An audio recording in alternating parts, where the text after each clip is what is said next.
Tu sais ce que j'entends le plus souvent chez les accompagnants? De toute façon, je me fais pas d'illusions, on peut pas vraiment vivre de son activité de thérapeute holistique ou de coach. Et à chaque fois, j'observe que c'est pas vraiment une question de marché saturé ou de manque de clients. C'est lié à 5 erreurs que font les thérapeutes ou les coachs sans s'en rendre compte, qui les font bosser beaucoup pour finalement gagner peu d'argent. Aujourd'hui, on va les démonter une par une et je vais te montrer quoi faire à la place. Dans cette vidéo, tu vas découvrir pourquoi le problème n'est pas le marché, et les chiffres le prouvent, les 5 erreurs qui empêchent les thérapeutes de vivre de leur activité et le plan concret en 3 étapes pour avoir tes premiers clients ou tes prochains clients plus rapidement. On entend partout que le marché de l'accompagnement est saturé. Il y a eu une explosion du nombre de thérapeutes en reconversion post-Covid et les formations se sont multipliées. Et oui, ça c'est une réalité. Mais posons une vraie question, qu'en est-il de la demande? En France et en Europe francophone, le secteur du bien-être progresse depuis plus de 20 ans.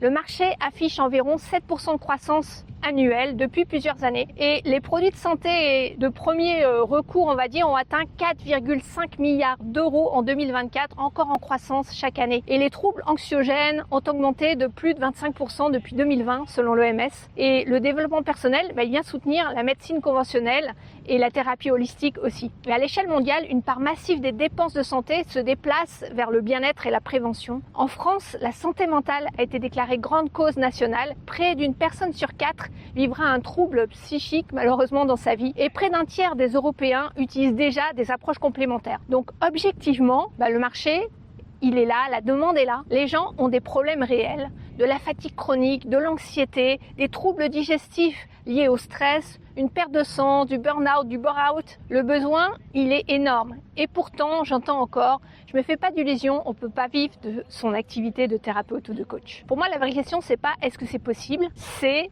pourquoi certains y arrivent et d'autres n'y arrivent pas. La différence, elle se joue pas sur ton nombre de certifications, ni sur ton nombre d'années d'expérience, ni même sur tes compétences. Même si se former professionnellement aujourd'hui, c'est évidemment un non négociable. Elle se joue la différence sur des choix stratégiques précis. Numéro 1, rester dans ta case thérapeute au lieu d'incarner une vision. Je suis coach, je suis naturopathe, je suis praticienne ou praticien en énergétique. Se présenter comme ça en 2026, c'est pas suffisant.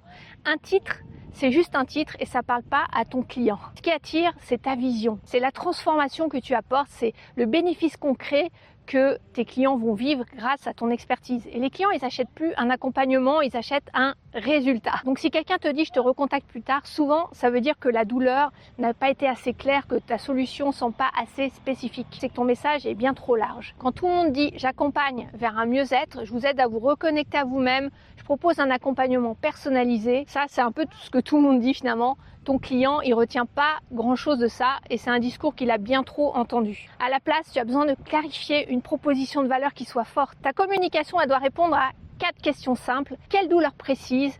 Quelle solution tu apportes? En combien de temps? Pourquoi toi plutôt que quelqu'un d'autre? Pour un coach de vie, par exemple, au lieu de dire j'aide à gagner en confiance en soi, on va plutôt dire j'accompagne les femmes hypersensibles qui s'effondrent après une journée de travail à poser des limites claires en 8 semaines sans culpabiliser, par exemple. Et on parle d'une situation, d'un résultat concret. Et pour te différencier vraiment, arrête de regarder ce que font les autres.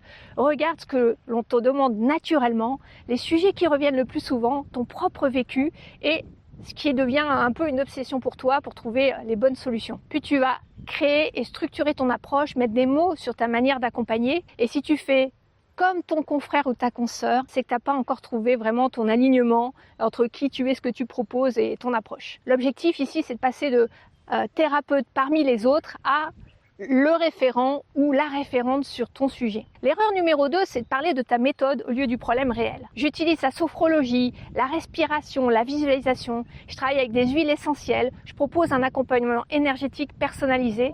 C'est une erreur. Car ton client, il n'est pas en manque de sophrologie. Il va pas se lever un matin en disant « il me faudrait plus d'aromathérapie dans ma vie ». Ce qu'il vit, c'est peut-être un réveil où il se sent épuisé, où il a le ventre noué en permanence, où il se reconnaît plus, où il va s'effondrer dès qu'il va rentrer du travail, par exemple. Et entre lui et ta solution, il a 20 options possibles.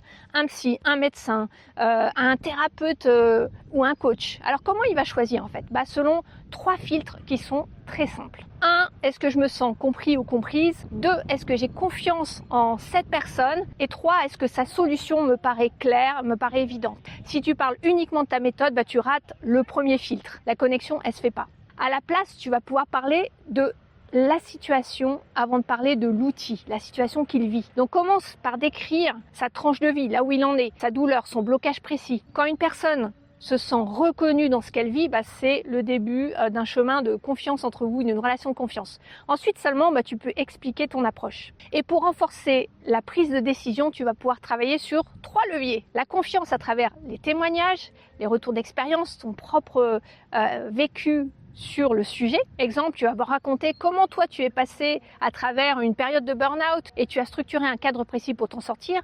2. L'autorité avec un cadre clair, des étapes, une méthode qui est structurée. Exemple, on va travailler en X phases, en 4 phases, stabilisation, compréhension, expérimentation, consolidation. Et 3. La perception de valeur, c'est-à-dire une transformation concrète, des bénéfices concrets, des résultats qui soient vraiment observables, que tu peux presque chiffrer. Exemple, en aromathérapie, au lieu de dire je propose un accompagnement en aromathérapie, tu vas dire pendant 6 semaines, on met en place un protocole progressif pour réduire les migraines qui sont liées au stress, avec un suivi hebdomadaire et des ajustements qui sont personnalisés. Donc tu vois, c'est pas l'outil qui vend, c'est la clarté du changement que tu proposes. Et plus ta solution est claire, plus la décision devient évidente et facile pour ton client. Erreur numéro 3, c'est de vendre uniquement à la séance. Certes, c'est l'un des modèles les plus répandus, je propose une séance et puis on verra ensuite. Mais ça, c'est l'un des modèles les plus épuisants pour un thérapeute ou un coach, financièrement, mentalement et même énergétiquement. Parce qu'à chaque séance, ton client, il doit redécider s'il vient vers toi à nouveau ou pas. Est-ce qu'il continue? Est-ce que ça vaut le coup? Est-ce qu'il réinvestit encore? Et toi, à chaque fois, tu redémarres de zéro. Résultat, non seulement ta trésorerie est instable,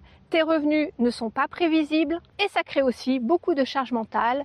Comment je vais faire pour m'en sortir ce mois-ci? Et du côté de ton client, il ne s'engage pas vraiment dans sa transformation. Donc, mon conseil à la place, c'est de vendre une transformation qui est structurée. Tu ne vends pas juste une heure, tu vends un changement concret avec une progression, des étapes, un engagement qui soit minimum, tu vois. Et là, je ne parle pas d'un pack de 3 séances avec moins 10% sur le tarif. Je parle d'un parcours qui est thématique et qui est clair. Par exemple, au lieu d'une séance à 70 €, tu peux proposer un programme en 8 semaines pour retrouver de l'énergie et une stabilité émotionnelle avec un suivi qui soit structuré et des points d'ajustement réguliers. Donc la personne, elle peut se projeter dans ce que tu lui proposes, elle comprend la logique et elle va progresser réellement. Et toi, non seulement tu as plus de visibilité financière, mais tu peux accompagner même moins de personnes, mais beaucoup mieux. Tu vas incarner aussi ce que tu prêches, une forme d'équilibre, de respect de soi et de son propre rythme, parce que si tu es thérapeute ou coach, on est d'accord que c'est certainement pas pour enchaîner 60 séances par semaine sans vraiment respirer. Structurer des accompagnements, c'est finalement créer un cadre plus sécurisant pour ton client et pour toi. L'erreur numéro 4, c'est de penser que tu es juste thérapeute, pas entrepreneur. Alors celle-ci, je sais, elle est inconfortable, parce que aider, transmettre, accompagner, c'est finalement ta tasse de thé, et c'est celle de tous les professionnels qui sont dans le mieux-être. Mais dès qu'on parle de stratégie, de vente, de communication, souvent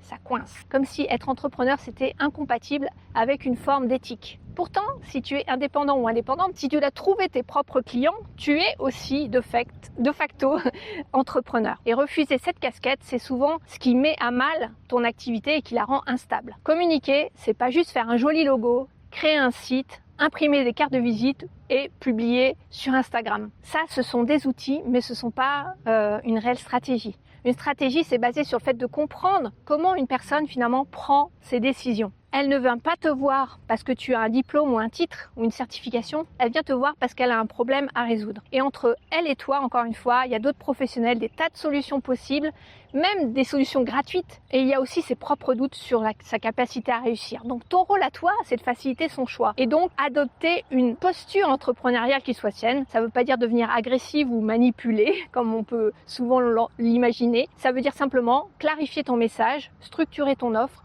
choisir des actions qui soient concrètes pour aller chercher tes premiers clients et mesurer aussi ce qui fonctionne et s'il fonctionne moins bien pour pouvoir le modifier. Par exemple, au lieu de passer 10 heures par semaine à créer du contenu en espérant que ça prenne, tu vas pouvoir utiliser ton réseau proche, ton réseau professionnel, proposer un atelier qui soit ciblé, organiser une masterclass avec une offre qui soit claire derrière pour que les gens puissent passer à l'action. Je te partage l'exemple d'Élise.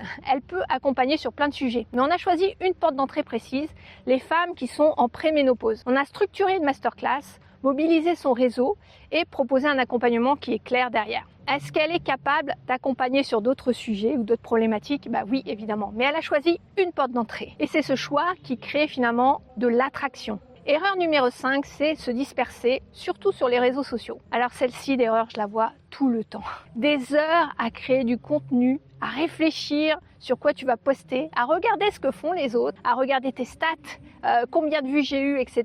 Avec l'impression de faire ce qu'il faut finalement pour percer. Mais quand tu regardes concrètement, combien de rendez-vous ça t'apporte vraiment? Les réseaux sociaux, ils sont longs à rentabiliser si tu choisis cette voie. Et quand tu démarres ou que ton activité n'est pas encore complètement stable, ce dont tu as besoin, ce sont des actions qui soient beaucoup plus directes pour convertir. Convertir, ça veut dire avoir des clients. Et c'est pas tout à fait la même chose que la visibilité. Donc, ce que je recommande, c'est un plan qui soit court terme et un plan long terme. À court terme, tu vas pouvoir activer ton réseau proche, recontacter d'anciens clients, mobiliser ton réseau professionnel, proposer un atelier qui soit ciblé, organiser une rencontre ou une masterclass, quelque chose en live, des actions qui sont simples, qui sont directes, qui sont directement humaines en connexion avec l'autre. Et à long terme, oui, tu peux développer une présence en ligne, oui, tu peux créer du contenu, c'est ce que je recommande, mais avec une stratégie bien pensée et une régularité que tu peux tenir sans t'épuiser dans le temps. Sinon, tu tombes dans le piège, comme beaucoup d'accompagnants, beaucoup d'énergie dispensée pour finalement peu de résultats. Quand ton plan de communication est structuré, tu sais pourquoi tu fais chaque action. Et surtout, tu sais ce que c'est censé produire comme résultat. Ok, maintenant que tu as vu les 5 erreurs, voilà ce que je te propose de faire concrètement. 1.